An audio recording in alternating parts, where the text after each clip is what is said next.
ઘરના વાજે તો 10 ને હું પહોંચી ગયો ખેતરમાં. સી ઇઝ માય સિસ્ટર બલી બીકોઝ માય મોમન છોડી એન્ડ માય બાપો ઇઝ બુધાલાલ મેકિંગ. ખાસ ચેતવણી, તમાકુ સ્વાસ્થ્ય માટે હાનિકારક છે. ગમે એમ પાછા પડી કો મારે શું.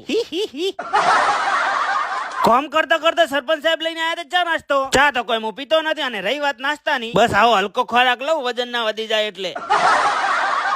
સારે આપણે ઉપાડી લીધી કેમ કે अरे हम तो फकीर आदमी है, झोला लेके चल पड़ेंगे जी. ઘરે આવીને મેન ભરતભાઈએ ખસકાઈ મારી ભીલડી બાજુ. એકચ્યુઅલી ભીલડી આવવાનું કારણ હતું કે ભરતભાઈ ના મોબાઈલ નો કોમ્બો ઉડી ગયો હતો. મારી જેમ જિંદગી થી કંટાળ્યો હોય તો કહો મારા ભેળે ટિકિટ બુક કરાવું ફ્રી. અરે કેટલો બે રાઈમેથી બાપડાના હાથ પગ નોખા કરી નાખ્યા. મોબાઈલ નું ઓપરેશન કમ્પ્લીટ થાય તો સુધી અમે પહોંચી જાય ડીઝલ પંપે પેટ્રોલ પુરાવા. કોમ્બો ન ખાવાની ખુશીમાં ભરતભાઈ જોડે પકોડીની પાર્ટી લઈ લીધી. મળી જાય આપણને આપડા ફુલાવા. એક હોતા 13 to 10 થઈ ગયું ને ઠૂસ દઈને ફૂસ. શું કરે કિસ્મત જ કૂતરો સાટી ગયો છે ને. બાપડો કેટલો દશી થયો છે, મારો તો જીવ બળી જાય. હમાસાર લઈને ફોન ને ગોઠમણું કર્યું પર ઘર બાજુ